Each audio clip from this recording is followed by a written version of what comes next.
Patrick from AI Tutor here, and today I'm going to be sorting you out yet again because I'm going to be going through Edexcel June 2018 Paper 1. Now, at the end of this video, if you can somehow still stand my voice, head on over to AI Tutor and I will teach you the whole course and kind of how to get to this level of smashing up exams, essentially. So, without further ado, I'm just going to jump straight into question 1.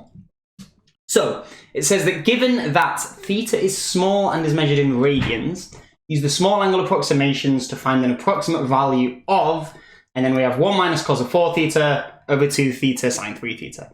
What are the small angle approximations? So we can only use them when theta is small and measured in radians, which we have, and it tells us that essentially sine theta is approximately equal to theta, and cos of theta is approximately equal to 1 minus theta squared over 2. So just a few marks to kick us off, we're just subbing these in. So essentially that would tell us that 1 minus cos of 4 theta over 2 theta sine of 3 theta will equal 1 minus, let's go approximately equals here. Will approximately equal 1 minus, and then in brackets, we have the cos approximation, so it's going to be 1 minus, now be careful not to write theta squared over 2 here, because it's theta squared over 2 if it's cos theta. But we now have cos of 4 theta, so instead of theta, we have 4 theta. So it'll be 1 minus 4 theta squared over 2, remembering those brackets there, and then the sine theta one's easy, isn't it, because sine of 3 theta is approximately equal to 3 theta. So, clean it up. I've got a 1 minus 1, they're going to go. Then I've got a minus 4 theta squared over 2. So that's going to be a positive 4 theta squared over 2. So I'm going to square that 4 to get 16 theta squared over 2. And then all of that's going to be divided by 2 theta times 3 theta. So 6 theta squared. Okay.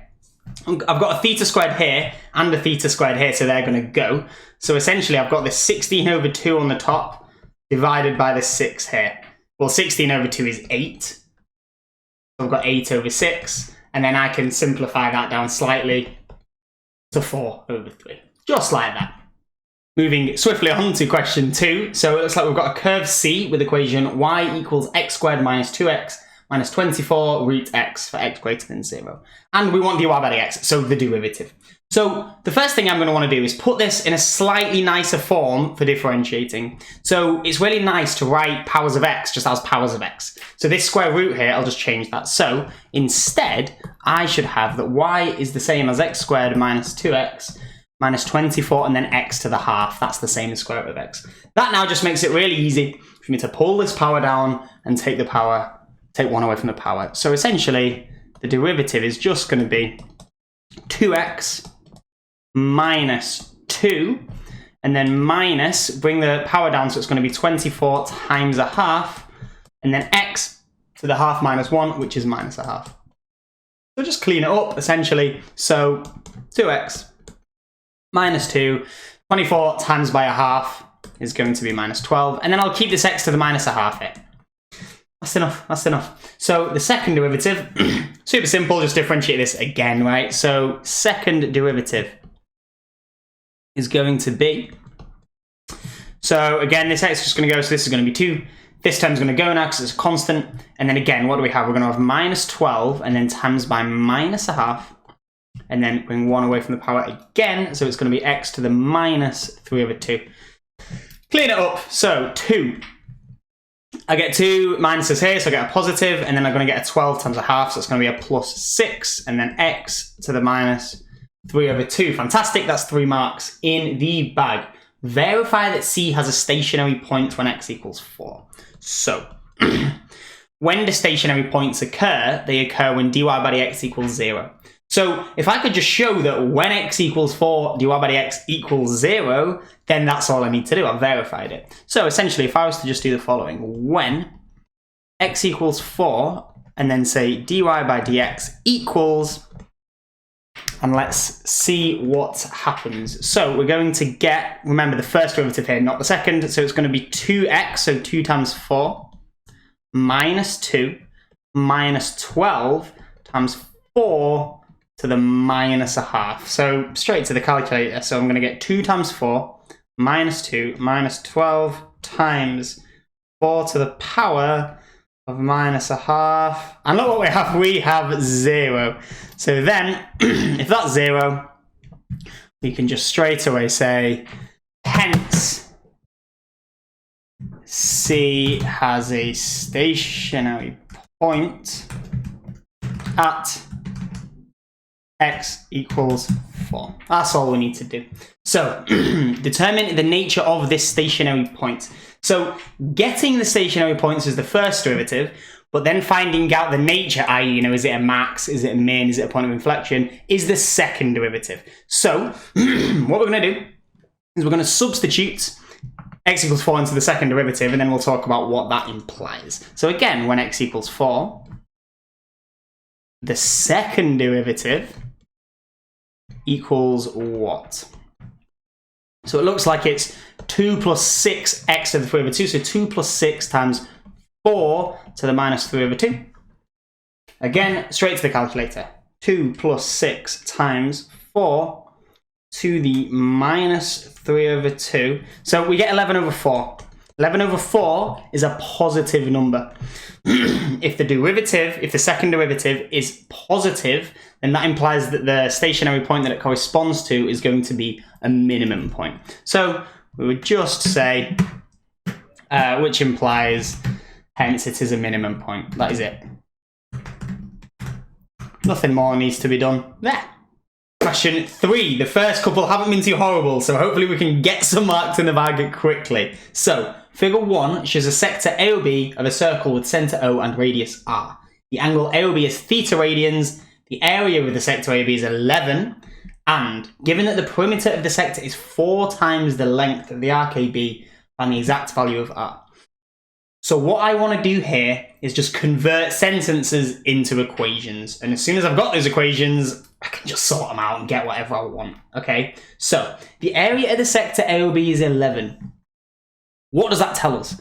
Well, imagine that we were just trying to get the area of the sector and we didn't know it was 11. What would we do? We'd use the formula, wouldn't we? That formula happens to be half theta r squared. So if we say, wait a minute, well, we know that that must be equal to 11. Look, there's an equation. We've got 2 unknowns. There's one equation. If we get another equation, we'll be able to get r, right? So it's now just a matter of converting the second bit of information into an equation. The perimeter of the sector, well, let's just stop right there. What's the perimeter of the sector? Well, the sector is made up of one lot of the radius here, another lot of the radius here, and then that arc length. So the 2 bits of the radius is going to be 2r, and then I'm going to plus the arc length. Now, when theta is measured in radians, the arc length is simply theta r. So all of that is going to be equal to 4 lots of the length of the arc AB. Well, we know that the length of the arc AB is just theta r. So look, there's another equation. Okay, so I want r, okay? So I kind of want to eliminate this theta. It doesn't really matter the way in which I do this. Why don't we rearrange this thing here for theta and then sub it into this equation here? So essentially, if I was to call this equation 1 and this equation 2, equation 1 is going to imply the following. Let's times through by 2 to get theta r squared equals 22. And then going to divide by r squared to get that. Straight into 2, I'm going to get 2r plus 22 over r squared times by r equals 4 times 22 over r squared, also times by r. Clean it up. What do we have? So this 2r is going to chill there. Okay, one r is going to cancel here essentially, so I'm going to get 22 over r, and then equals 4 times 22, I'm going to get 88. And then again, one of the r's are going to cancel here, so I'm going to get 88 over r. So these two can actually kind of go together, and then this is going to be a term on its own as well. I think it's going to be nice to just get rid of this r on the bottom though before we mess about with any of that, because then I'll have no fractions and it'll just be quite easy to sort out. So multiplying up by r, I'm going to get 2r squared plus 22 equals 88. So now this is getting quite a lot easier, okay? So let's rearrange for r squared. So take 22 from both sides to get 2r squared equals 88 minus 22, which should equal 66. Divide by 2. So r squared is then going to equal 66 over 2, which is 33. So then r is just going to equal the square root of 33. Now, look to the question. It says exact value of r. That is it. If I was to put 33 in my root 33 in my calculator and then I'd round it, get decimals, that's not the exact value, I wouldn't get the mark there. So leave it like that and you're good. Question 4. The curve with equation y equals 2 ln of 8 minus x meets the line y equals x at a single point x equals alpha. Show that alpha is between 3 and 4. Okay, well if I want to find where a curve meets another curve, I need to solve these things simultaneously. So this would be the same as solving y equals 2 ln of 8 minus x and y equals x simultaneously. Setting those y's equal to each other, I would get 2 ln of 8 minus x equals x, and then I would need to solve this equation. So this is same as the equation 2 ln of 8 minus x equals 0, just taking that x from both sides. So now what I can do is I can say, okay, let's imagine that I was to define a function f of x to equal 2 ln of 8 minus x. Then, because f of x is continuous in the interval I care about, then if I just show that f of 3 is either positive or negative, and then f of 4 is the other one, then at some point between 3 and 4, it's going to have to go through 0. So all you need to do for this question is the following. Let's work out what f of 3 is equal to. So f of 3 is going to be equal to 2 ln of 8 minus 3, which is 5, and then minus 3. And that is going to be 0.21. It doesn't really matter. What we care about is the fact that it's greater than 0. And then we need to work out what f of 4 is. So essentially, if I was to do 2 ln of 8 minus 4, which is 4, minus 4, look what happens. We're going to get minus 1.22. Again, I don't really care about the accuracy, but what I do care about is the fact that it's less than 0. So I would just say change of sign in interval and f of x continuous in interval. Therefore, therefore alpha is between 3 and 4. Not too bad. So, using the graph starting with x1 equals 4, but I'm getting way ahead of myself. The student uses the iteration formula. Xn plus 1 equals 2 ln of 8 minus xn in an attempt to find an approximation for alpha. Okay, so this is where we actually do the iteration to zone in on whatever that root happens to be. Using the graph starting with x1 equals 4, determine whether or not this iteration formula can be used to find an approximation for alpha, justifying your answer. So this is kind of the cobweb and staircase diagrams. It's essentially the graphical interpretation of what this iteration formula is doing. Look, it's saying x1 equals 4, and then we iterate. So if you think about it, we have x1 and it equals 4. And then x of n plus 1 is essentially putting that x1, so this x coordinate, into the curve, isn't it? This is the curve of the 2 ln of 8 minus x. And look at the iteration formula, it's 2 ln of 8 minus xn. In other words, it's saying, okay, well, my next one is going to be got from going from there, isn't it? It's going to be subbing this x coordinate into the curve. And then it says, okay, well, that's now your x of n plus 1. So that's now, I'm now just setting my y value to be that x value. And then we go again, and I've now got the x value, put it into the curve. Now what do? I set it equal, put it into the curve again, set it equal, and look what's happening as I do this. I'm honing in exactly on that alpha. And that's exactly what I want here. So the reason I would have to show this with a graph is because in some cases it beautifully converges on that point, and in other cases it doesn't. So I reckon that all I would need to kind of write here is just the fact that we can clearly see that this iteration formula is converging to the root here. So I would just say the following. This is the answer to part B. I would say, yeah, the iteration formula converges to the root from the graph here. You can also see that you've put it on the graph, right? So you've really shown the examiner that you know what you're doing, and just a little sentence to kind of back it up should be more than enough there. And that's actually question 4. Question 5, looking like we might start getting a bit more dense trig and algebra and stuff. So, given that y is equal to 3 sine theta over 2 sine theta plus 2 cos theta, show that dy by d theta equals a over 1 plus sine of 2 theta. Okay, so we need to differentiate, right? And how are we going to differentiate? We know how to differentiate sine and cos and stuff like that.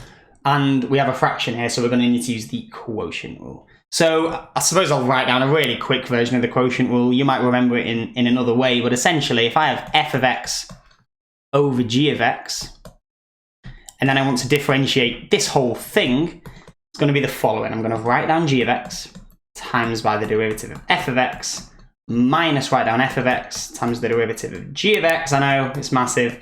And then all of that is going to be over g of x all squared. So it's a bit crazy, but the good thing is that we get this formula, so it's just a case of applying it, okay? So straight away, we're going to get the following dy by d theta. So what do? We have to write down the bottom, differentiate the top. So let's write down the bottom. 2 sine theta plus 2 cos theta. Differentiate the top. So the top is 3 sine theta, the derivative is just going to be 3 cos theta.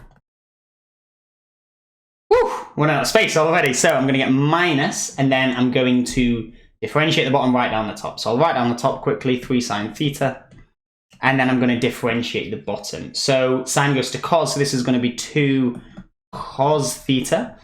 And then cos is going to go to minus sine. So this is going to be minus 2 sine. Right, now hopefully at this point, it's all just going to kind of work out nicely. So it's all over the bottom squared. So this is going to be your 2 sine theta plus 2 cos theta all squared. So there's going to be quite a lot of stuff going on here. Okay, let's see what we have and see if anything nicely cancels. Look at this. I've got a 2 sine theta times by 3 cos theta. But here, I've got a minus 3 sine theta times by 2 cos theta. So straight away there, these are going to cancel, aren't they? Because I've got a 3 times 2, which is going to be 6. And then I've got the sine theta cos theta. So these terms are going to be going. So essentially, yeah, the term coming from here and the term coming from here is going to be going. And then I'm going to get a 2 cos theta times by 3 cos theta. So that is going to be 6 cos squared theta. And then I'm going to get a minus 3 sine theta times by minus 2 sine theta. So it's going to be a plus 6 sine squared theta. So let's get that on the paper here. So I know that these two terms are going to go. So essentially all I'm going to get is this 6 cos squared theta from this. And then plus, because I've got the minus 3 times the minus 2, 6 sine squared theta. So it's actually not too bad in the end, is it? On the bottom, okay, so I'm going to square each term, and then I need to times it by twice the product of the two terms. Essentially, that's going to be the following. 4 sine squared theta, 2 squared times sine squared theta, plus 4 cos squared theta, and then plus, and then it's going to be 2 sine theta times 2 cos theta, which is going to be 4 sine theta cos theta times 2. So it's going to be 8 sine theta cos theta. Whew, okay, now this is quite nice because sine squared plus cos squared equals 1. So factorising a 6 out of this, I would get 6 times cos squared plus sine squared, so that's just going to be 6. Similarly, on the bottom, this is all going to turn into just a 4. I'm going to get 4 plus 8 sine theta cos theta. So we're at a pretty good point here. At this point, I would look back to the question and see exactly the form that they want it in. So they want a over 1 plus sine of 2 theta. So I've not got a sine of 2 theta yet, but wait a minute. Isn't sine of 2 theta just equal to 2 sine theta cos theta? Give you an answer. It is. So essentially, this thing here is going to be what? 4 plus. So this is 8. So this is going to be 4 lots of this. So this is going to be 4 sine theta, sine 2 theta, careful. And now we're getting there, aren't we? Because I can take this 4 out of the bottom. So I'm going to get 6 over 4 times 1 plus sine 2 theta. Now, again, I would probably leave it like this, but that's not the way that they want it. Because they want a over 1 plus sine of 2 theta. So you essentially want to get this 4 and like bring it up to the top. So, essentially, if I was to divide top and bottom by 4, I would get the following. I would get 6/4 on the top, and then that 4 here would go. So I'd get 6/4 over 1 plus sine of 2 theta. So that would essentially tell me that A is equal to 6/4, or if you wanted to simplify this a bit, what would you get? You would get 3/2. Whew. Question 6. The circle C has centre A with coordinates 7, 5. The line L with equation y equals 2x plus 1 is a tangent to C at the point P, as shown in the diagram. Show that an equation of the line PA is 2y plus x equals 17. Cool. Equation of a line, we actually only need 2 pieces of information to get any straight line, yeah? So it's going to be a point that it goes through and its gradient. So just ask yourself, do I have any of those? Well, we've got a point because we know that it goes through A, which is 7, 5. All we now need to know is its gradient, and then we can just go straight in to y minus y1. Let's write that down for you. So y minus y1 equals m x minus x1. So if we know our m, we've got our x1, y1, we should be sorted here. So, how do we get it? Let's get the diagram up. Okay, what is PA? PA is going to be the line from the center of the circle to this tangent here. So we can use a circle theorem, can't we? Because the radius should always be perpendicular to the tangent, meaning the following. If this is a right angle, and I know the gradient of this tangent, I can just use perpendicular gradients to get the gradient of my PA. Let's look at the tangent though. The equation of it is y equals 2x plus 1, meaning that the m here, from y equals mx plus c, is just going to be 2. So I just need to do minus 1 divided by that 2 to get the perpendicular gradient. So my m is going to be minus 1/2. So it straight into this formula in red here, and we should be laughing. So y minus 5, that's my y1, equals m minus 1/2, and then times x minus 7, which is my x1. Let's times through by this 2 to get 2y minus 10 equals, and then I've just got this minus 1 times by this bracket, so minus x plus 7. Have a quick look to the question and see the form that they want it in. So it looks like they want the 2y and the x on one side, then the number on the other side. So let's just add x to both sides to get 2y plus x. Add the 10 to both sides to get 7 plus 10, which is 17. Cool. Find an equation for C. What's the equation of a circle? It's not quite as nice as the equation of a line, but it's essentially the following. X minus a squared plus y minus b squared is equal to r squared, where r is the radius and then AB, the coordinates of the center. So we've got AB, right? 7 and 5. We just need r. And we look to the diagram and see if we can get r in any way. PA is a radius, right? So if we could just get the length of this line PA, that's going to be what r is. Now, P is where the line PA that we just got intersects this tangent here. So we've got both of these lines, right? Because we know that the tangent has equation y equals 2x plus 1, and the line that we just deduced has equation 2x plus 2y plus x equals 17. So I can relatively easily solve these simultaneously, the solutions of which will be point P, okay? So let's sub this straight into here. So instead of 2y, I'll write 2 times 2x plus 1, and then plus x equals 17. So what am I going to get here? So I'm going to get 2 times 2x, so 4x, 2 times 1, which is 2, plus x equals 17. My x's, I'm going to have 5 of them. I'm then going to take that 2 to the other side, so 17 minus 2 is 15, divide by the 5 to get x equals 3. This is good, because that should tell me that y is going to equal 2, just using this, times 3 plus 1, which is going to be 6 plus 1, which is 7. Okay, nice, because P should now be the point, 3, 7. Okay, so we should be getting somewhere now, because all we need to do is say, right, we know what point P is, we know what point A is, the distance between these 2 points is going to be the radius. Let's have a think of this. This is point P. This is point A. If I was to draw a triangle, I'd get the difference between the x coordinates here. So the difference between the x coordinates, well, a is at 7 and then p is at 3. So I'm going to get 4 here. In terms of the y coordinates, a is at 5 and p is at 7. So the distance here is going to be 2. So I can use Pythagoras here, can't I? So I can say that PA squared is just going to equal 4 squared plus 2 squared. 4 squared is 16, 2 squared is 4, so that's going to be 20. So usually, I would square root the PA, square root this to get PA, or the radius, so I'd get the square root of 20. But when I actually end up subbing it in the equation, I get r squared anyway. So r squared is going to equal 20. So I'm just going to sub that straight into the equation anyway. So putting all of this into the equation, I'm going to get the following. I'm going to get x minus, and then what was the x coordinate of a? Well, it was 7.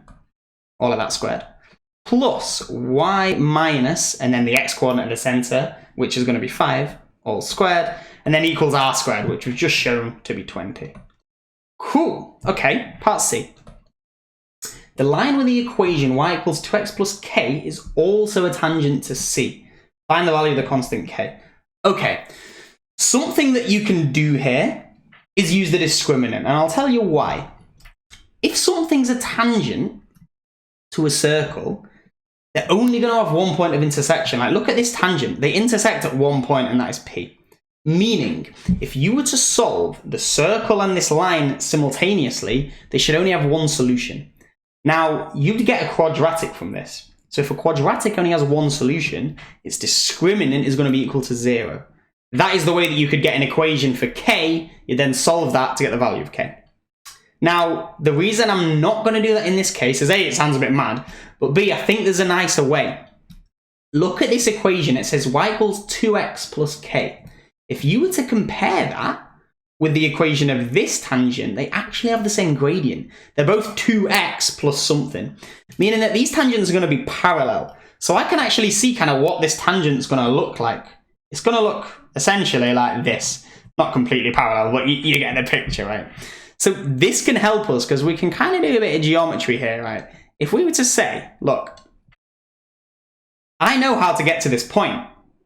Because if I start at P and then kind of take this jump to A, I just do that exact jump again from this radius, and that's going to get me to this point. Why don't we call it Q?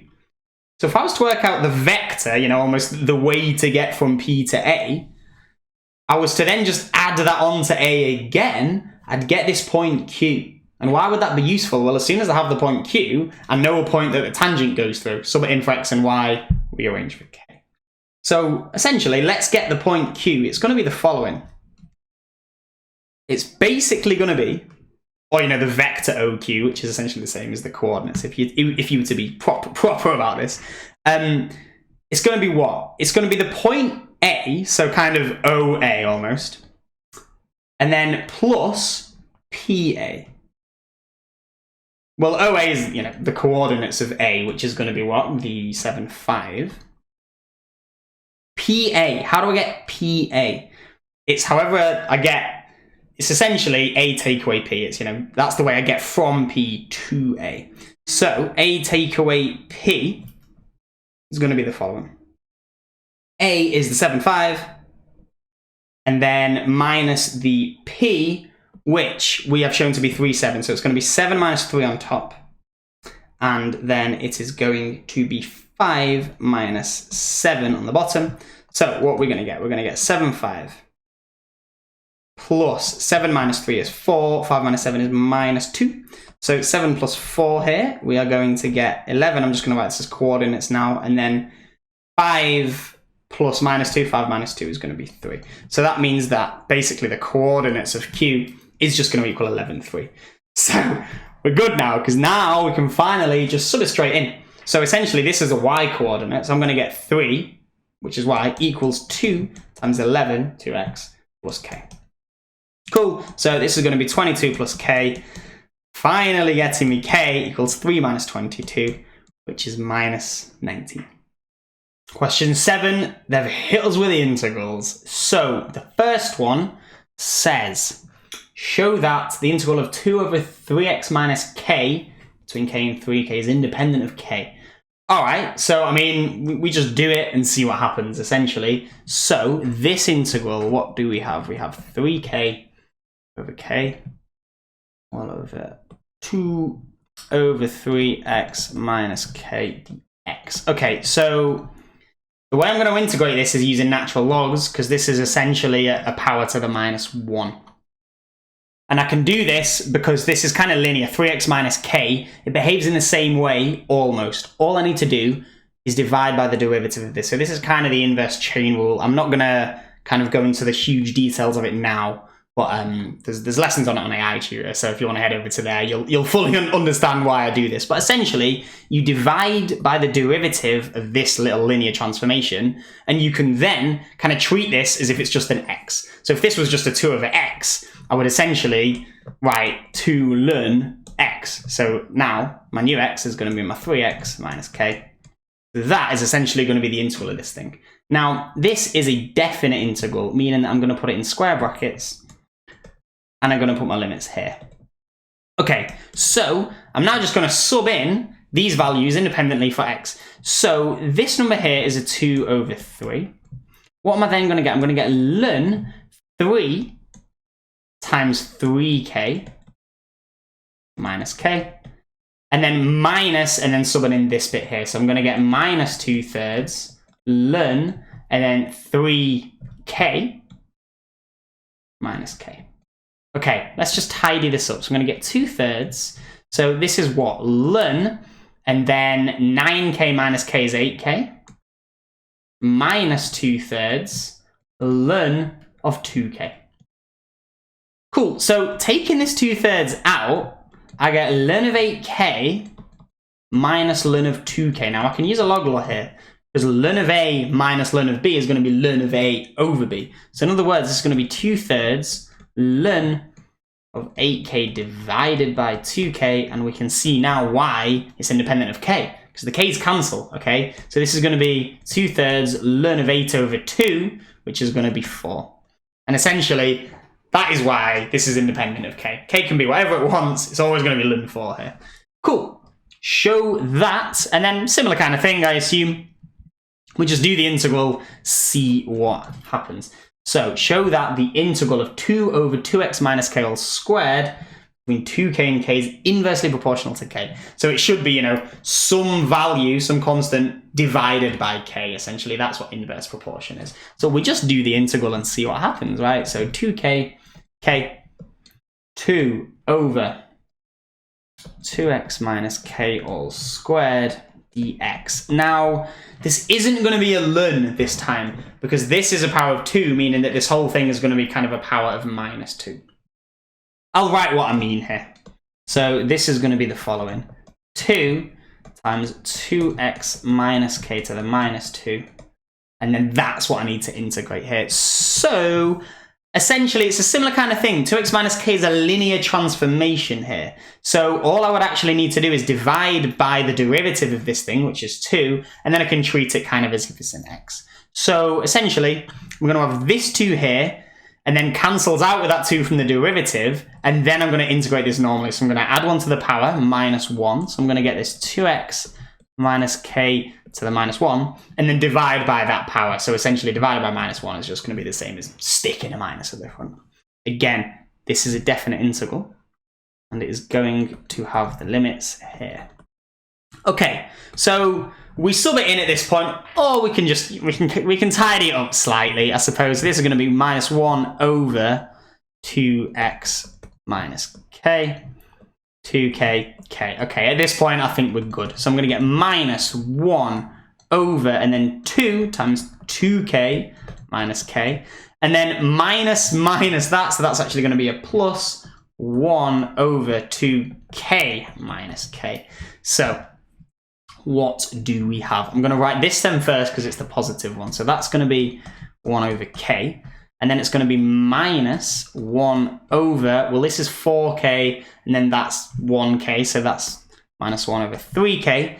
Cool. So we're essentially almost there. We just need to kind of get these in 1. It's essentially going to be 1 over k minus, 1 over 3k. So if you were to almost think about what the numbers would be here, what would it be? You're essentially going to get this 1 minus a third, and then have that k on the bottom.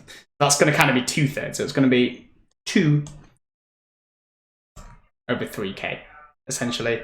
And then this is going to be inversely proportional to k, right? Because this, is going to be essentially kind of a over k, which is inversely proportional to k.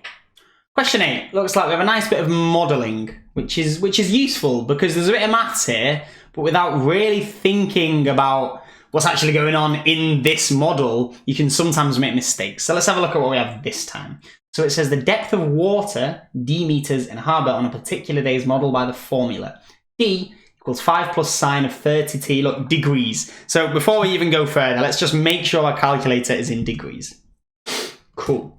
Where t is the number of hours after midnight. A boat enters the harbour at 6:30 AM and it takes 2 hours to load its cargo. The boat requires the depth of the water to be at least 3.8 meters before it can leave the harbour. And the depth of water in the harbour when the boat enters the harbour. Okay, so well, it enters the harbour at 6:30. So how many hours is that after midnight? It's 6.5. So just one mark here. All we have to do is sub in 6.5 to the depth. So it's going to be plus 2 sine of 30 times 6.5. We were clever and put a calculator in degrees at the start. So it's going to be really easy now to just do 5 plus 2 sine 30 times 6.5 to get us 4.48. So that's to 3 significant figures, meters.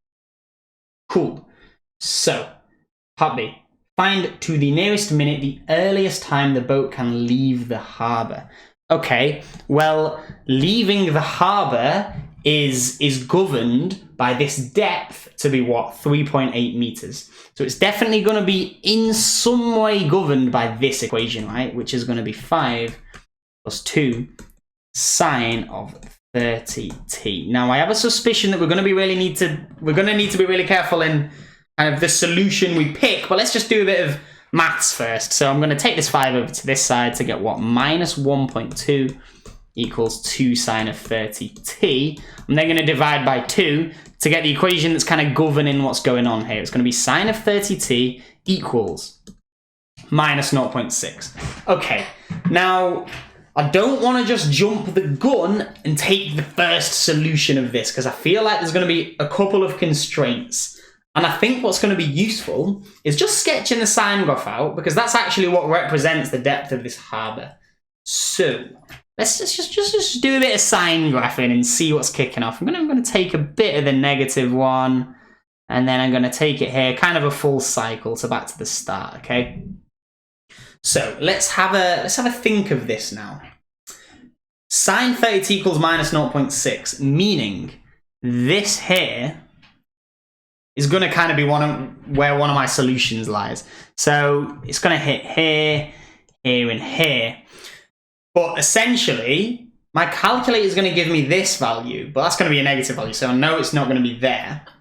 And then my answer is going to be one of these, but it might not actually necessarily be here, because the point at which the boat is ready, when it's loaded all of its cargo, it might be past this anyway, so I might need to wait till this time again. So I'll show you what I mean by that. We actually know when the boat's going to be ready, don't we? Because it says it takes 2 hours to load its cargo, meaning that at 6.5, so plus 2, which is 8.5, let's just do that quickly. What I'm going to do is I'm going to do 30 times by 8.5, and I'll show you why. 30 times 8.5 is going to be about 255 degrees. So that's actually going to be somewhere kind of around here, isn't it? Quite close to the 270 mark. About 255, which is here. Now, because this is 30t kind of along here. So that's actually quite interesting, isn't it? Because if I do the inverse sine of this thing here and find it to be, find this solution to be less than 255, that's not going to be my solution, is it? Because I'm not going to be ready at this point. I've not finished loading at this point, so I'd have to wait till this solution here. So what I can now do is the inverse sine of minus 0.6 here. So that's going to get me minus 36.8, etc. Meaning this solution here is basically going to be 180 plus 36 point all of this. So 180 minus answer is going to get me what? 216 ...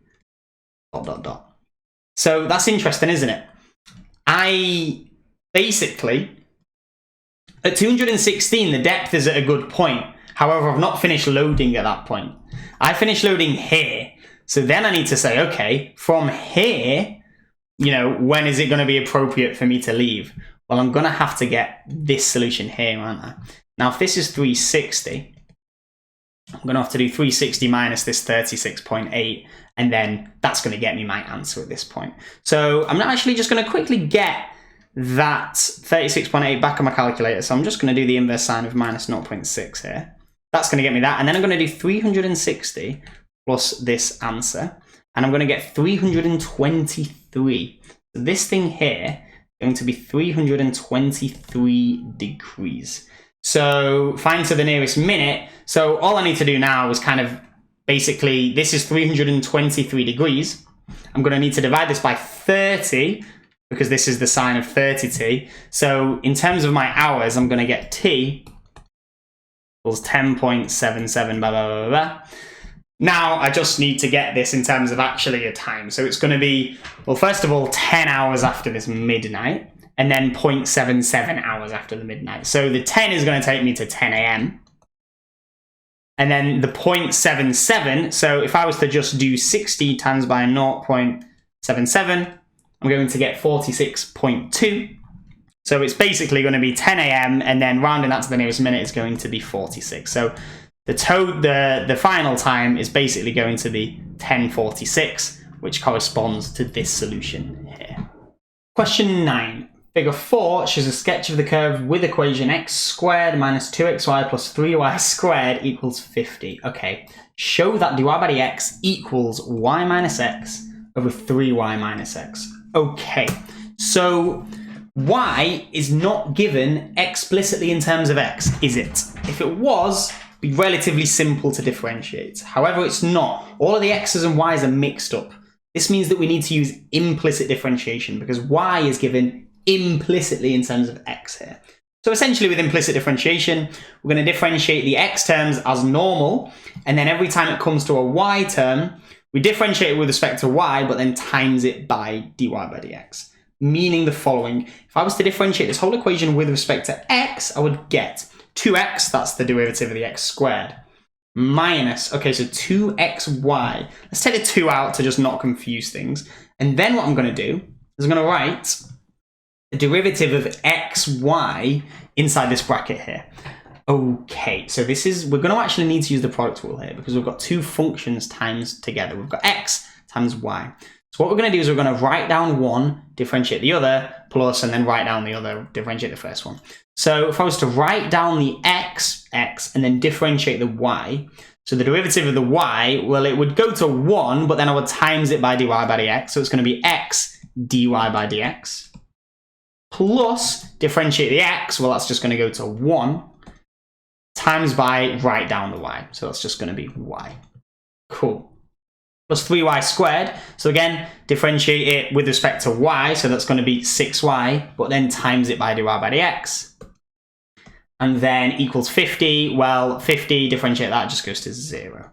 Cool. So we're kind of all right here. So multiply it all out, see what we have, and then rearrange this for dy by dx. So this is going to be 2x minus, and then 2x dy by dx, plus 1 times y is y, times by 2, so that's going to be minus 2y, plus 6y dy by dx equals 0.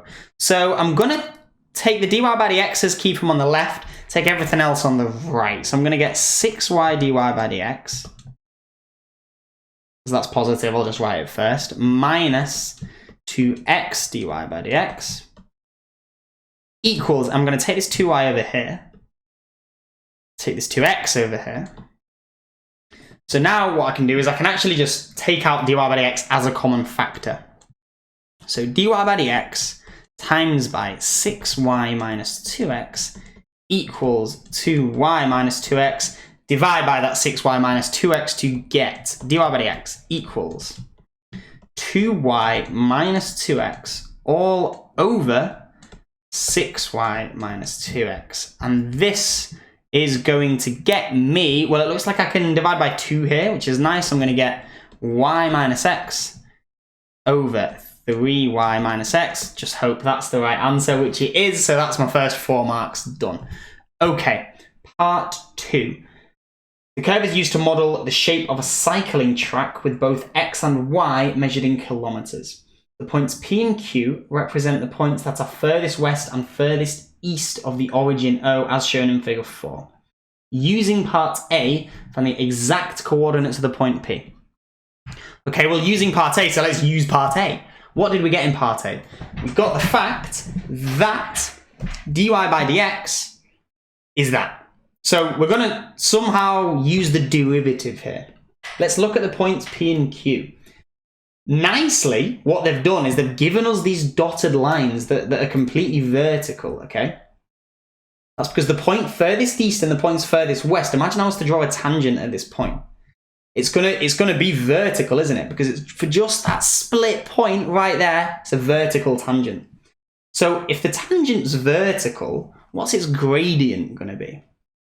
Well, that's a bit of a weird one, isn't it? Because the gradient is like, for every step in x, what's my step in y?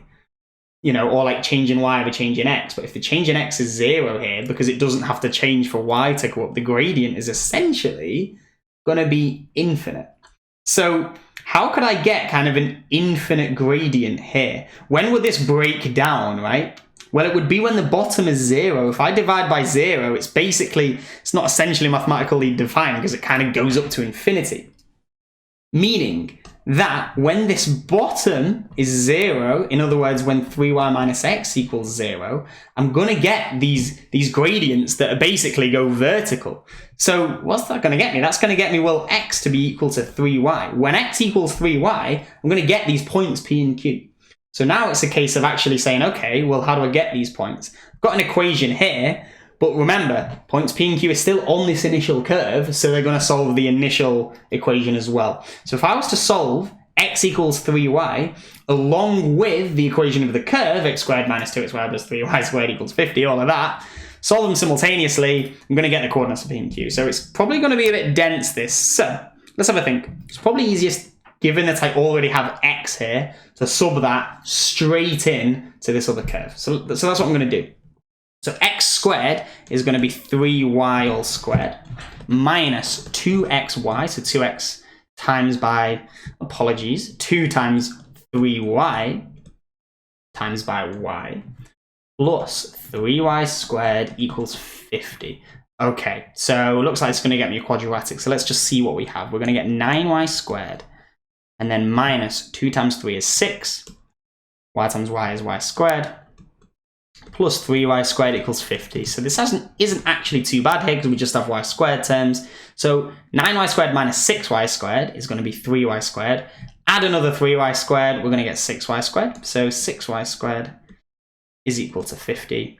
Divide that through. So y squared is going to be 50 over 6. And then divide that. So square root of 50 over 6. I'm inclined to keep this positive. So it gets me 5. So, well, it gets y values of plus minus 5 root 3 over 3. Definitely keep it exact because we're going to need to sub this in to get our x values now. So it's not too bad, though, luckily, because we just know that x is equal to 3y. So that means that x is just going to equal plus minus, and then this is quite nice because that 3 is going to cancel with the 3 down here. 5 root 3. So we do need to be careful about how we match these coordinates. So when the y is the positive one, x is the positive one, and then when the y is negative, x is negative, because x is just 3 times whatever y is. Meaning that the point P, and then we can actually look to the diagram here, because we can say, look, P is the one where they're both negative. So P is going to be minus 5 root 3, and then minus 5 root 3 over 3. And then Q is just going to be the positive version. So 5 root 3, and then 5 root 3 over 3. Pretty dense there. Okay, last part. explain briefly how to find the coordinates of the point that is furthest north of the origin. So it's probably going to be quite similar, isn't it? Because what we did to find the furthest east and furthest west points is we said, okay, well, that's when the tangent's going to be vertical, so the derivative is going to be almost infinite. So if you think about it, the north point or the south point, well, they're just going to be when the tangent is going to be completely horizontal. In other words, the tangent is going to have a gradient of 0. So what we would do is we would set dy by dx equal to 0 there, wouldn't we? And then we would get the equation from that and then kind of work it through. And we would actually get 2 points there because there's 2 points where it's 0. It's the north and the south point. And then you would need to find, if you look at that point, it's where both x and y are positive.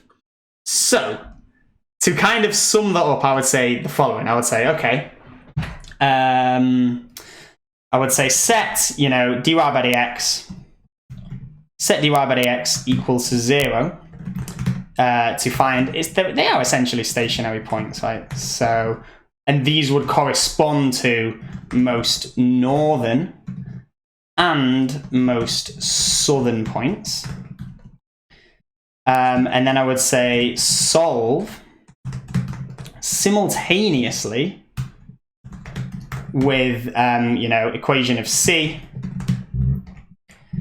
to get 2 points. Remember, the 2 points would correspond to the northern one and the southern one, and then choose the one with positive x and y values to get the most northern points. Essentially, very similar to what we did in part B, but just setting the derivative to 0 instead of infinity. Question 10. The height above ground h meters of a passenger on a roller coaster can be modelled by the differential equation dh by dt equals h cos of 0.25t over 40, where t is the time in seconds from the start of the ride. Cool. Given that the passenger is 5 meters above the ground at the start of the ride, show that h equals 5e to the 0.1 sine of 0.25t. Okay, so we've got a differential equation here, essentially, because we've got the derivative, and it's a function of h and t. Part A is 5 marks, and it says show that h equals. So this is actually going to be the part where we just need to do the bulk of the question and solve this differential equation. So we're going to use separation of variables here. So essentially, get all of your h's on one side with the dh, get all of your t's on the other side with the dt. So the first thing that we can do here, we can times up by dt. You can kind of treat this derivative as if it's a fraction in this case. So essentially you'd have dh equals h cos of 0.25t over 40 dt. So essentially now we just need to get this h over to this side. So if I divide both sides by h, I'm going to get the following: 1 over h dh, and then everything else here on the dt side. So the reason we do all of this is because we can now essentially integrate both sides. So I can just put integral signs here. So I'm doing the same thing to both sides of the equation, and I've already got, okay, this side with respect to h, this side with respect to t. So we just integrate. So 1 over h, the integral of that's just going to be the natural log ln of h, which is good because my answer has an e in it, so that's usually a good sign. And then we now need to integrate cos. So cos integrates to sine, and then you kind of have to do a bit of the reverse chain rule in a sense here, because I would have a sine of 0.25t, but if I was to differentiate this, I would have to differentiate this inside bit and times it by 0.25. That means that when I integrate this, I need to kind of undo that. So I'm going to be dividing here by this 0.25. And then I've got a 40 on the bottom as well, so I'm just going to times that 40 there. Cool, not quite done because this is an indefinite integral. So what I'm going to do is I'm going to add a c on the end. You could get a c from both sides, but you could just put them together and it's just another arbitrary constant. So I could put a c here, doesn't really matter. Okay, so what's going on? This first thing, I've got a 0.25 times 40. That's just a tenth, isn't it? 0.25 is a quarter. Okay, so I've got a tenth sine of all of this. What to do? Let's see if we can actually use the information to get this value of c. So it says, given that the passenger is 5 meters above the ground at the start of the ride. So when t equals 0, h is 5. So ln of 5 is going to equal. So sine of 0 is 0. That's nice, because that means all of this term here is gone. In other words, c is just going to be ln 5. So we're getting there. We are getting there because, and now I'm in the situation where ln of h equals 10th sine of 0.25t plus ln of 5. So if I was to do e to the power of both sides, that's essentially how you get rid of logarithms. So e to the power of ln of h is going to be h, and then equals e to the power of all of this stuff, essentially. So at this point, I'm going to write this 10th as a 0.1 because I can see that in the question. So I've got my 0.1 here, sine of 0.25t. Okay, and then I've got this plus ln 5 here. Now, I can actually use kind of some laws of indices here. Because if I have e to the a plus b, that's the same as e to the a times by e to the b. So this is quite nice. Because what I have is I have all of this stuff, which I'm just going to grab here, actually. And then this is going to be multiplied by e to the ln 5, this thing here. But e to the ln 5 is just going to be 5 because they're the inverse of each other, meaning that I just have 5 times by e to the 0.1 sine to the of 0.25t. And that is the first 5 marks of this question. Cool. So we're now asked to state the maximum height. So whenever you have a function that generally, where the variable is basically like a sine or a cos, it's very easy to get the minimum and maximum heights and stuff like that. Because sine and cos, no matter what's inside it, like, you know, it's got 0.25t, I don't really care what's inside it, but sine itself always goes between 1 and minus 1. So let me say, well, okay, let's look at this thing. I've got e to the power of this. It's a positive power, so the bigger the power, the bigger the value of h here. So the maximum height of this thing is just going to be when sine is equal to 1. So in other words, the max h is just going to be equal to 5e to the 0.1 and then times 1, essentially. So then that's going to be 5e to the 0.1. Let's just put that into our calculator. I get 5 times e to the power of 0.1, which, let's round it to kind of 3 significant figures. I'm going to get 5.53, and then I believe that this is measured in meters there. So the maximum height is 5.53 meters. Cool. The passenger reaches the maximum height for the second time, t seconds after the start of the ride. Find the value of t. Right then. So let's kind of, the variable here is the sine graph, okay? So why don't we just kind of see what's going on with this sine graph?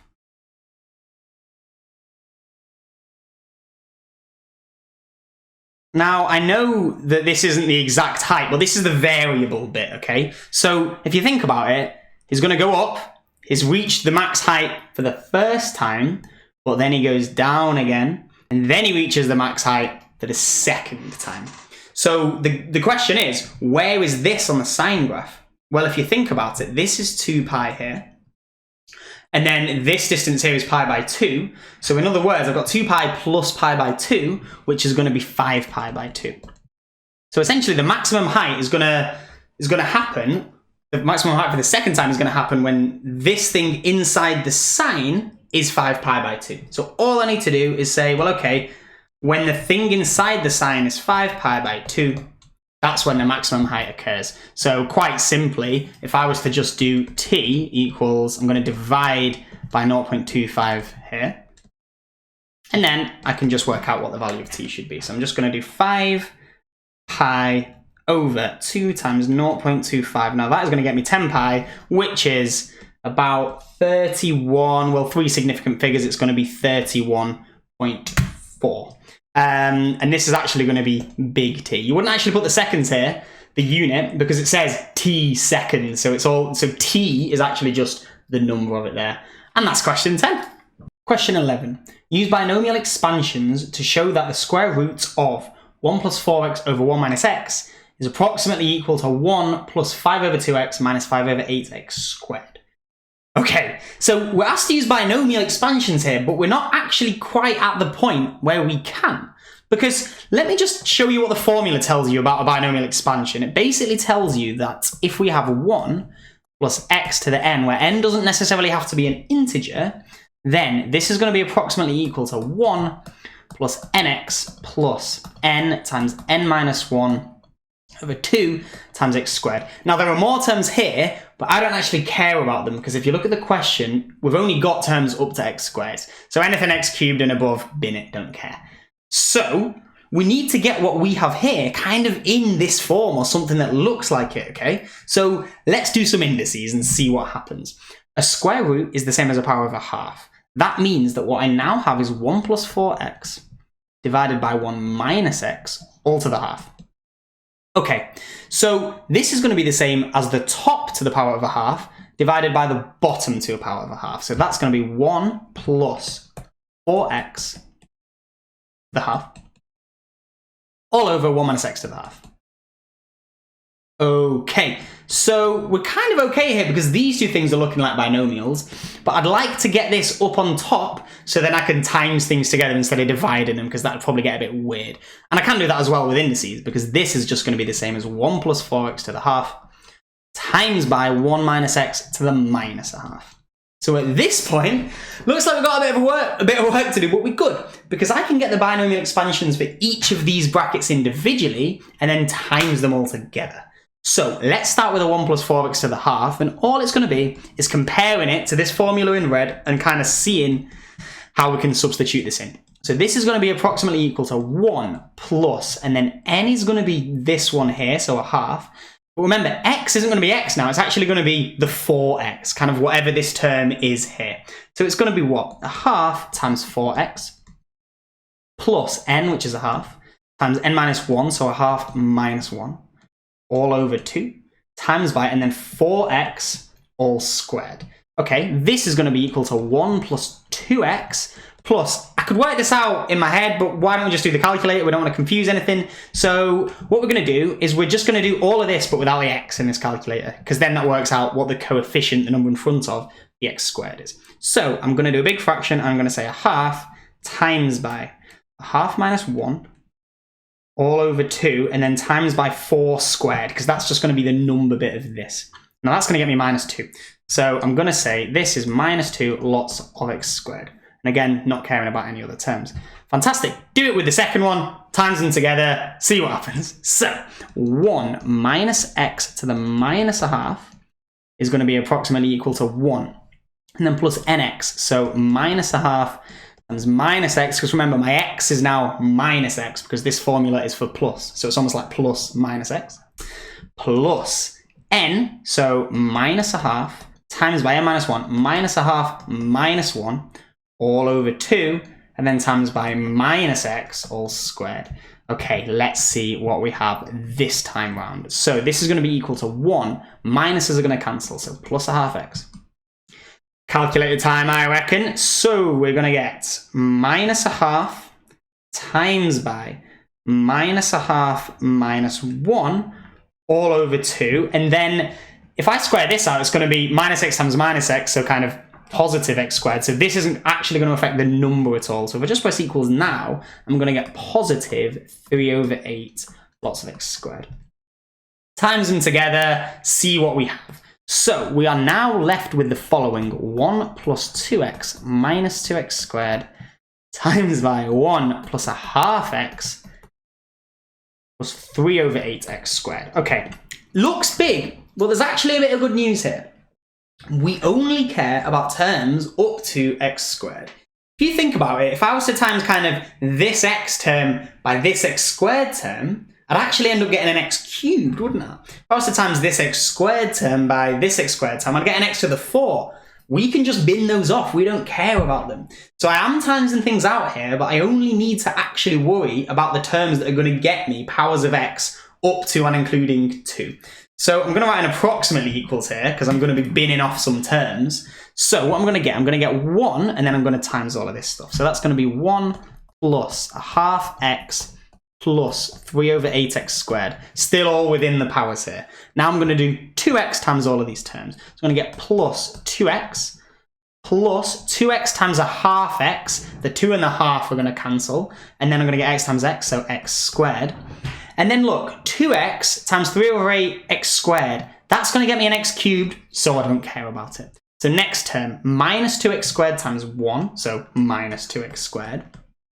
And then look, anything else, I'm going to get minus 2x squared times a half x, too high, it's going to be an x cubed. Minus 2x squared times 3 over 8x squared, too high, it's going to be an x to the 4. So this is actually all I care about. So what I'm going to do is I'm going to clean up my terms and just hope that it equals what they have in the question. So in terms of the numbers, I have a 1. In terms of the x's, what have I got? I've got a plus a half x here, plus 2x, so that's going to be plus 5 over 2x. And then what x squareds do I have? I've got a 3 over 8 plus 1 minus 2. Let's just stick that in our calculator. So I've got 3 over 8 plus 1 minus 2, and that's going to get me minus 5 over 8x squared. And if you look to what they have in the question, they have 1 plus 5 over 2x minus 5 over 8x squared. Fantastic. So that's the chunk of the question. That's the 6 marks out of the way. Let's have a look at what we have for part B. The student substitutes x equals a half into both sides of the approximation shown in part A and then attempt to find an approximation to root 6. Give a reason why the student should not use x equals a half. So we have a condition on this binomial. So this formula in red up here, we can actually only really use it when this x, so whatever that second term in that bracket is, the modulus of it is less than 1. That means that in this case, so for this expansion here, I would just need x to be less, that modulus of x to be less than 1. But in this case, I would need the modulus of the 4x to be less than 1. So if you think about it, if I have the modulus of 4x having to be less than 1, then what does that tell me about what x should be? Well, that actually shows that what? X must be less than a quarter. And then I say, wait a minute, well, a half is greater than a quarter, isn't it? So in other words, a half is greater than a quarter, therefore it's just not, it's not applicable, essentially. It's not, it's out of the applicable range of values for x. Fantastic. So the last part now is just using x equals 1 over 11, substituting it into what we have to obtain an approximation for root 6. Okay, so I'm not exactly sure where this is going to come from yet, but we're told what to do. So let's just do it, see what happens. So I'm just going to put exactly what they say. X equals 11th into both sides of this. So I will get the following. Square root of 1 plus 4 times 1 over 11 over 1 minus 1 over 11. And then I'm going to put that equal to 1 plus 5 over 2, 1 over 11. This should really be an approximately equals to. I mean, I think it'd be better to put that. And then minus 5 over 8 times 1 over 11 squared. So I'm just going to work out what each side is equal to. So in terms of the left, I've got a big square root, haven't I? So I've got a 1 plus 4 times by 1 over 11, and then all over 1 minus 1 over 11. That is going to be the square root of 6 over 2. Fantastic. And then this is going to be approximately equal to subbing whatever we have on the right-hand side. So I'm going to get 1 plus 5 over 2 times 1 over 11 minus 5 over 8 times by 1 over 11, and then that's squared. Now this is going to get me some pretty horrendous fraction. 1183 over 968. Are we done? Not quite yet, because this has got me approximation for the root 6 over 2 times both sides by 2 to get the following. The square root of 6 is going to be approximately equal to 2 times whatever my answer is. So that is going to be 1183 over 484. Now there's a little way that you could check this, right? I've got this in my calculator, turn it into a decimal, I get about 2.444. Why don't you just check, right? Put root 6 in your calculator, and that's about 2.449, so that's a pretty good approximation. So that's kind of a nice little check to say, you know what, I've probably done this one right. Question 12. The value V of a vintage car T years after it was first valued on the 1st of January 2001 is modeled by the equation V equals AP to the T where A and B are constants. Okay, so more modelling, great. Given that the value of the car was 32 grand on the 1st of January and 50 grand on the 1st of January, okay, 1st of January 2005, probably relevant that I should say that, and 50 grand on the 1st of January 2012, find P to 4 decimal places. Okay, so we just need to kind of, again, turn sentences into equations. We are given the formula that relates V and P. So given that we're actually given these two kind of points on this, you know, these two values that we can sub in, we can get to equations from that. So look, on the 1st of January 2005, so V, 32 grand, is equal to A times P to the power of T. Well, what is T? It's going to be 4 years later, isn't it? That is 4 years after 2001. So that's going to be 4. So if we just get another equation, so call that equation 1, do the same thing for the other piece of information that we have. So it's going to be 50,000. It's going to equal A times P to the, and then 2012. So that is going to be what? 11 years after. And call that equation 2. So we can actually get P here, because what if I did the following? What if I did equation 2 divided by equation 1? What am I going to get? I'm going to get 50,000 divided by 32,000 equals AP to the 11 divided by AP to the 4. So the great thing is that the A's just cancel, and then I can use kind of indices laws to get that as 1 power of P. So it's going to be P to the 11 over P to the 4. It's going to be P to the 11 minus 4. So P to the 7. Meaning that P is just going to be the 7th root of all of this stuff on the left-hand side. 50,000 divided by 32,000.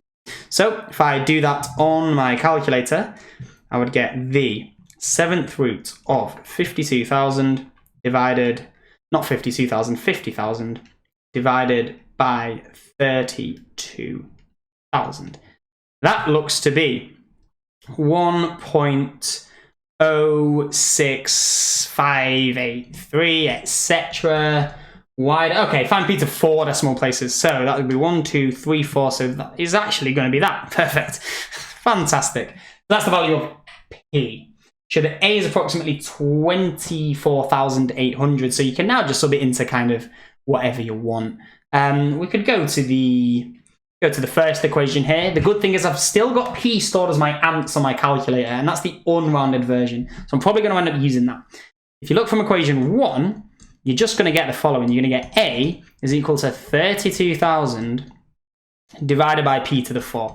So I'm just going to do this in my calculator using ants as P. So this is going to be what?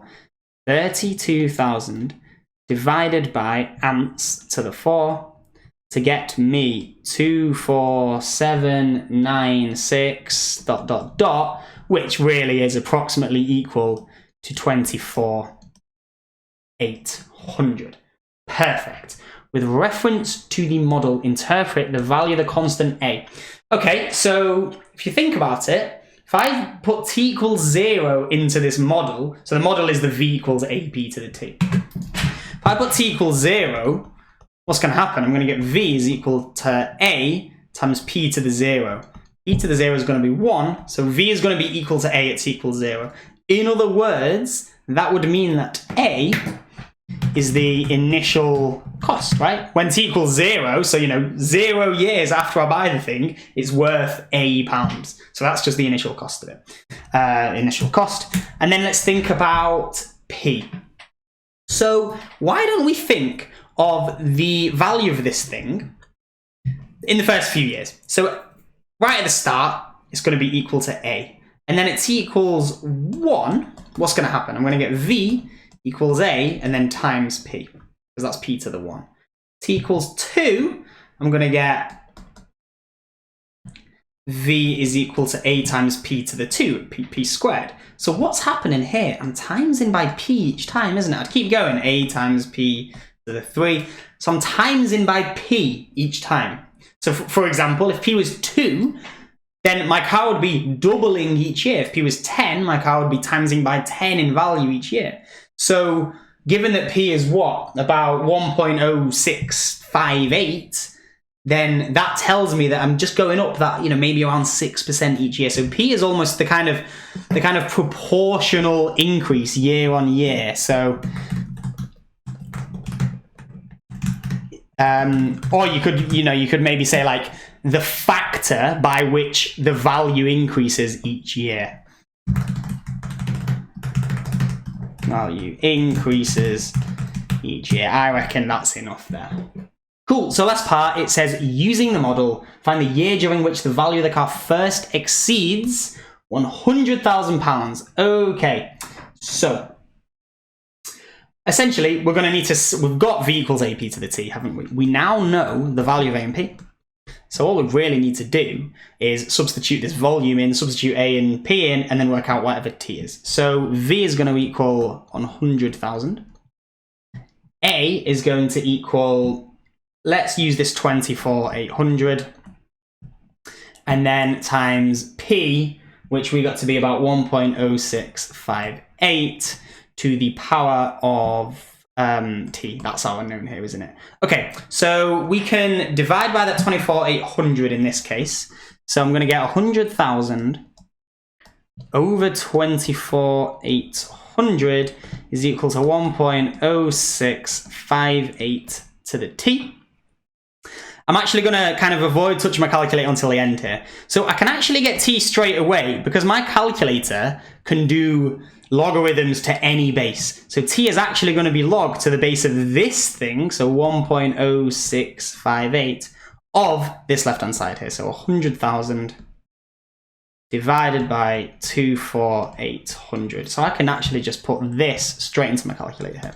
So log, and then I can put this base in here, 1.0658, and then of 100,000 over 24,800, and that looks to be 21.88 . Okay, find the year during which the value of the car first exceeds.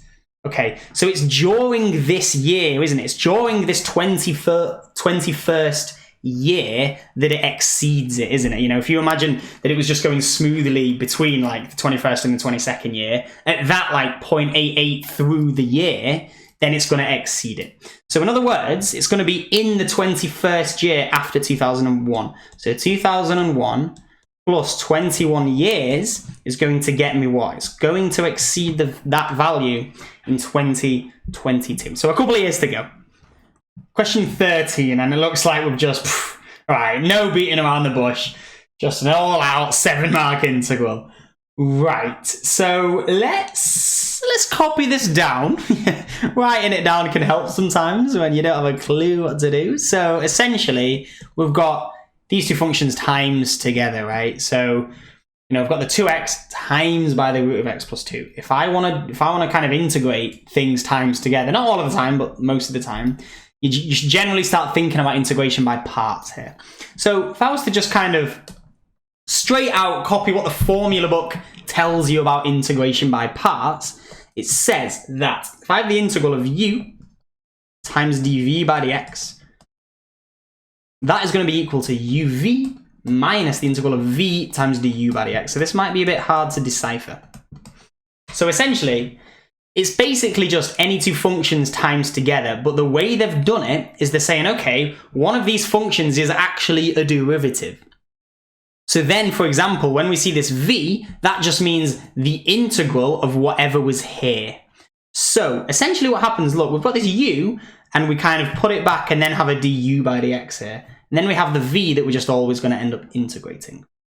So we have to choose which one's which in parts. And the reason is because we get another integral come out. So if we choose them in such a way that when we have this other integral, it's no easier than the first, it's not really going to help us. Here's a little tip. Most of the time, there are one or two exceptions, and it's usually when natural logs are involved, but vast majority of the time, if one of our functions is just some kind of x, that is the one that you're going to want to differentiate. The reason is, if I differentiate 2x, I get 2, okay? Which would mean that this would just be a 2, and then I wouldn't have this kind of tough product like things times together in the second integral, because constants, we don't care about them. I could take it out of the integral. It doesn't affect how I integrate things. Whereas, if I chose to integrate this thing, it'd be x squared, right? Putting an x squared in here times by something else, I'm going to have to use parts on that again, aren't I? So basically, The rule that you should apply the vast majority of the time is the following. If you see an x, that's going to be the one that you want to differentiate. So if that's the one I want to differentiate, I'm going to want this to be my u. So then I'm going to want this to be my dv by dx. So before I just jump into this, I will just write everything out here so it's a lot easier to actually kind of visualize what's going on before we crack on with this integral. So if u is equal to 2x, that means that du by dx is going to equal 2, just differentiate. And then if dv by dx is going to equal the square root of x plus 2, which is x plus 2 to the half, then v is going to be the integral of that, okay? So I can just integrate x plus 2, like treat the x plus 2 as if it's an x here. The reason is because it's a linear transformation and they have the same derivative. So if you don't believe me, just substitute like u equals x plus 2, go through that whole thing. I'm not going to do that here. But essentially, I can just add 1 to the power, so I'm going to get x plus 2 to the 3 over 2. Divide by the new power. So dividing by 3 over 2 is the same as timesing by 2 over 3. Don't worry about a constant here. We'll talk about that later.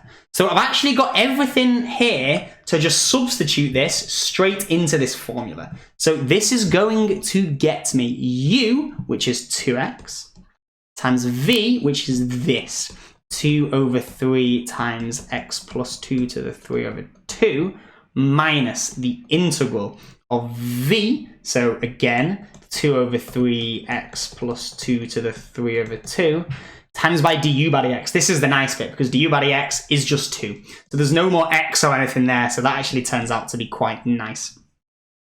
I'm not going to worry about these limits yet. I'm going to sort out all of the algebra, and then I'm going to worry about the definite integral and actually putting the numbers in, okay? So this thing here, this 2 is going to times by this on the top, so I'm going to get 4x over 3 times by x plus 2 to the 3 over 2.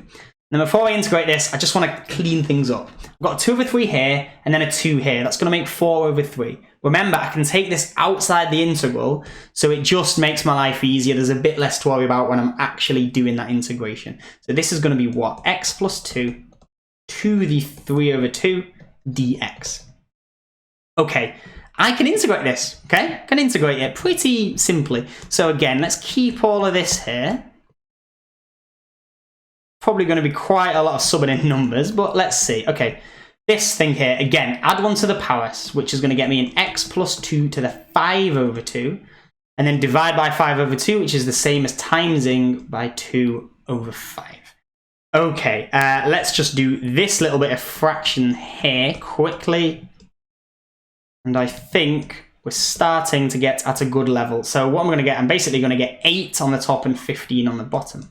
Minus 8 over 15, x plus 2 to the 5 over 2, 7 marks, yeah, we can see. Okay, I've not done any plus c's or anything. That's because we're actually not doing an indefinite integral here. We are doing a definite integral. So at this point, all I need to do is stick the limits in. So I've got a 2 and a 0. Okay, we can see it's going to be quite problematic, isn't it? But let's just write everything out. There's no rush, okay? So what we're going to get, we're going to get 4 times 2 over 3 times 2 plus 2 to the 3 over 2 minus 8 over 15 times 2 plus 2 to the 5 over 2, and then minus the 0 bracket. The 0 bracket's quite nice because there's a lot of zeros here, so I'm not even going to write them. Look at this. This whole term is going to go to 0. So I'm just going to get this term, so it's going to be minus 8 over 15, 0 plus 2 is 2, okay, times 2 to the 5 over 2. So let's hope this is equal to that. Okay, let's just go to our calculator and let's do term by term and then see if we can kind of do a bit of calculator and a bit of kind of algebra. So 4 times 2 over 3, you know, 8 over 3, and then times by 2 plus 2, which is 4. So 4 to the 3 over 2 is going to get me 64 over 3 here. This thing here, so minus 8 over 15 times by 4 to the 5 over 2, that's going to get me minus 256 over 15. Pretty horrible, but hopefully something nice will happen. I've got 2 minuses here, so it's going to be plus. So it's going to be what? Plus 8 over 15 times by 2 to the 5 over 2, which, putting all of that into your calculator, you should get a number. Okay, so at this point, my calculator hasn't given me this in a nice square root form. I can see that the answer wants that. So instead, I'm going to rely on my knowledge of indices to actually work this thing out properly. So I'm going to get plus 8 over 15 times by 2 to the 5 over 2. Okay, so this is going to be the same as 2 to the half all to the power of 5. I'll do a little side note here, okay? So 2 to the 5 over 2 is equal to 2 to the half all to the power of 5. 2 to the half is the square root of 2. So that to the 5. Okay, so what's going to happen here is I'm going to get the square root of 2 to the 4 is actually the square root of 2 squared, which is 2 all squared. So the square root of 2 to the 4, I'll show you what that is here. Square root of 2 to the 4, and then times one more lot of root 2, okay? Square root of 2 to the 4 is going to be 4. So that's going to be 4 root 2. So this is going to be 8 over 15 times by 4 root 2. See, this is why I'm kind of doing a bit of calculator and a bit of kind of analytical skills. Your calculator, if it gets a bit too messy, is not going to give you an exact number. If you just put all of this in your calculator, it might give you some kind of, decimal. So you're going to need it in surds. This is why you need to know how to do both, okay?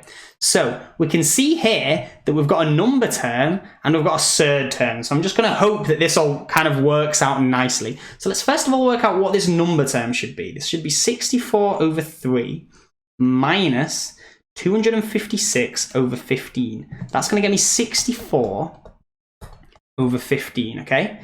This thing here is going to get me 8 times 4, which is 32, over 15, lots of root 2. So at this point, I think I'm in an okay situation, aren't I? And the reason is because 32 over 15 is going to be a common factor here, okay? This is 64 over 15, which is just 2 lots of 32 over 15. So 32 over 15, if I take this out, what I'm going to get? I'm going to get 2 plus the square root of 2. And that is actually exactly what the answer is. So that is a really good example of how, yes, use your calculator to your advantage, but don't just do it blindly. If you were to just substitute everything in your calculator, you'd just get a decimal and you'd go, huh. So you need to know how to manipulate algebra, manipulate indices, and then when it comes to it, use your calculator. Question 14, which I believe should be the last one of the bunch.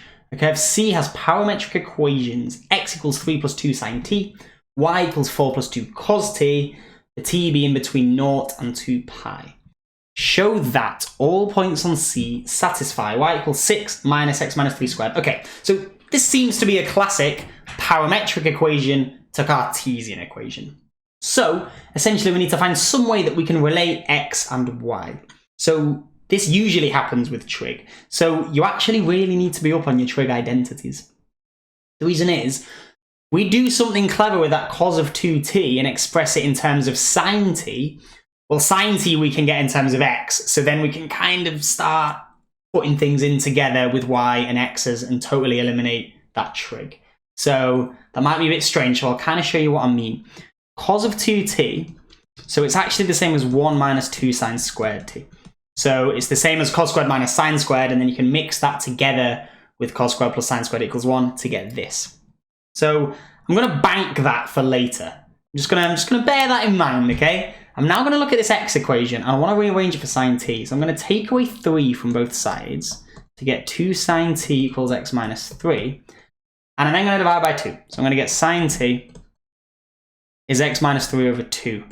Okay, so we're kind of getting there. So what I'm now going to do is substitute this thing into my equation for y, and then see if I can put all of this together to get what they have. So y is going to equal 4 plus 2 cos t, so that's 1 minus 2 sine squared t. But then wait a minute, I know what sine t is in terms of x. Substitute that in, tidy it up, get what they get the marks, get an A star, everyone's happy. So 4 plus, let's multiply this out, why not, 2, and then minus, that's going to be a 4, and then, okay, x minus 3 over 2, that's sine, and then squared, so all of that squared. Okay, what do we have? 4 plus 2 is 6. minus 4 times by, this is going to be the top squared and the bottom squared. So it's going to be x minus 3 squared and then over 2 squared, which is 4. You're going to see that these 4s are going to cancel. So y is going to be equal to 6 minus x minus 3 all squared. Cool. Sketch the curve C. Okay, right. Okay, I'm there. So we're actually going to have to be a bit careful here. So the curve C, it looks quadratic, okay? Actually looks to be in a pretty nice completed the square form as well. So if I was to just, chuck some axes on here,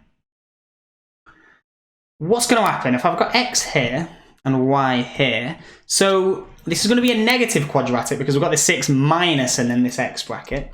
So we know that it's going to have a maximum point. This maximum point is going to be when this thing is equal to 0. So in other words, x equals 3. And then when x equals 3, y is going to equal 6. So maybe here it's going to be the point 3, 6. So it's going to kind of, go like this, be this negative parabola. However, quadratics usually, they're defined for kind of all x values, so they're going to go on forever. But I'm not sure if this one will be. The reason is, we've got this C from these parametric equations, but if you actually look at these parametric equations, first of all, x we're given is 3 plus 2 sine t. But wait a minute, sine t is between minus 1 and 1. So in other words, for my x values, well, my max value is going to be when sine is equal to 1. So in other words, it's going to be what? X equals 3 plus 2, which is 5. So the biggest thing x can be is 5. There's no way it can be any bigger. And then the lowest thing it can be is 3 minus 2. So its min is going to be 3 minus 2, which equals 1. So x is actually only going to go between kind of 1 here and 5. So I can do a similar thing with y, can't I? Y is going to go between what? Well, cos is between 1 and minus 1 as well. So it's going to be 4 minus 2.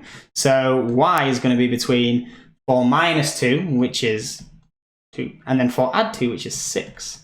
So I'm actually I'm a bit closed in here, aren't I? This is quite interesting. So my smallest x value is going to be 1. And because obviously this is going down as x goes down like this, that's going to correspond to my smallest y value. So that's kind of going to be about 1, 2, isn't it? So maybe that's going to be something like this. So because that's the smallest x value and the smallest y value. And then the largest x value, again, when I'm going up this way, it's again, y is going to be going down. So again, this is going to be the largest x value and the smallest y value again. So this kind of here, maybe a bit further this way, is going to be the biggest x value, 5, and the smallest y value again, 2. And that makes sense because y is between 2 and 6. So now this is going to be that chunk of a parabola. So probably going to do this horribly, but it's going to be something along the lines of that. That's all right for me. I'm just saying something, isn't it? And then this thing here, should be properly on the kind of point here. So we'll sort that out just to be proper there. Okay, so that is actually the curve C. So it's super interesting, isn't it? Because look, it says explain briefly why C does not include all points of y equals 6 minus x minus 3 squared for all x values in R. And that's the reason. It's that domain, isn't it? It's those x values, those potential x values. It's saying, well, look, for C, this will be my part 2. For C, x has to be between, I mean, we've already shown it actually, x has to be between 1 and 5, and not everything in R kind of thing. So that's basically it. It's part of it, but it's a limited domain and range of that. Cool. So the last part says, the line with the equation x plus y equals k intersects at 2 distinct points. State the range of values for k, writing your answer in set notation. Interesting. Okay, let's have a think about this line, x plus y equals k. If I rearrange this, I'm going to get y equals k minus x, okay? So the gradient of my line is going to be minus 1. So it's going to kind of be going down this way. And the only thing that is going to differ is this k being a different y-intercept. So for example, if I was to draw a line that has a gradient of about minus 1, So I don't know, something like that, okay? If you think about it, as k goes up, k is the y-intercept, right? As k goes up, the line's just going to be placed this way. As k goes down, it's going to be placed that way. So we're told that it intersects at 2 distinct points. So having the line here, it doesn't intersect. If I was to pull k up this way, I hit this point, it's going to intersect once.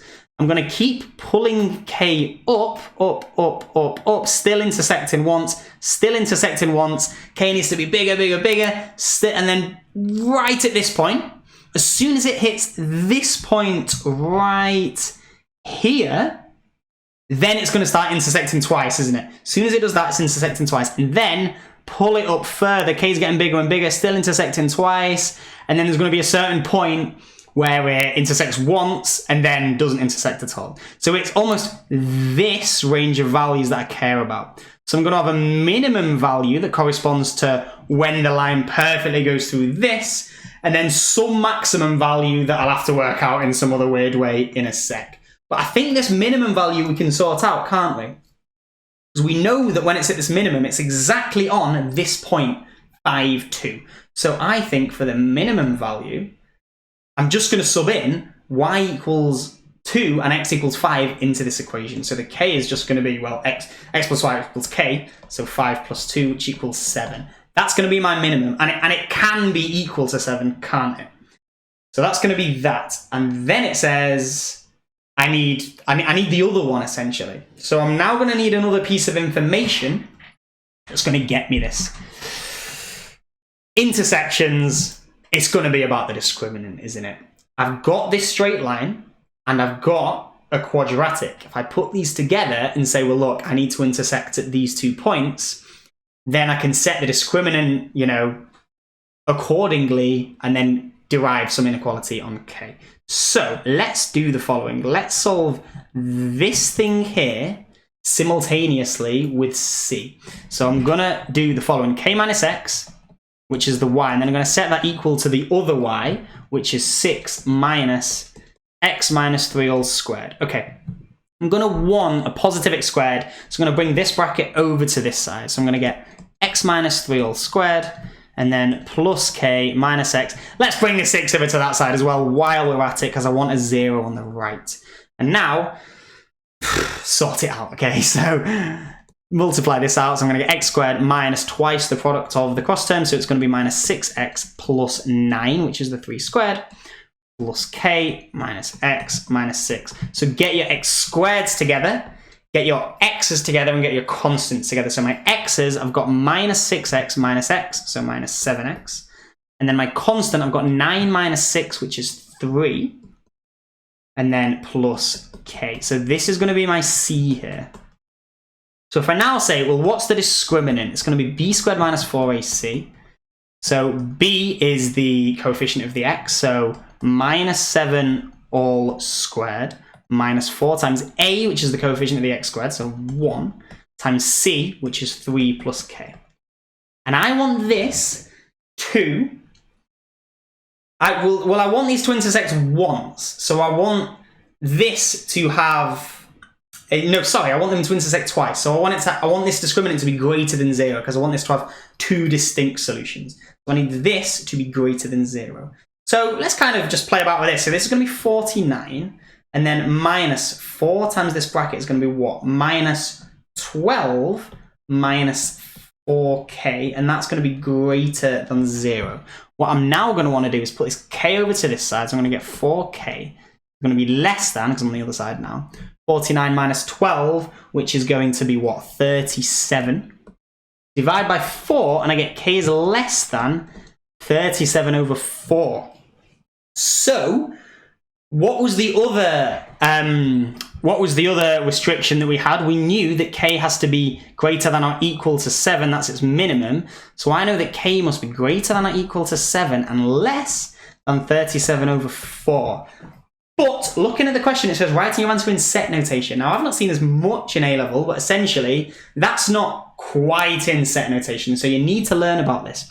Set notation is what you see here with the kind of x being in R. What this means is x is a member of the set, is an element of the set of all real numbers in that case. So I need to write this in terms of kind of k is an element of, and then I need to write the set of this here. So the way we can write a set is if you write its minimum and its maximum like this. And then what we can do is if it can be equal to one of these, I do a square bracket. And then if it has to be less than equal to a bit, or greater than or something like that, it's a curly bracket. So in this case, the answer would be k is an element of the set of anything between 7 and 37/4 where you can be equal to 7, but not 37/4. Whew!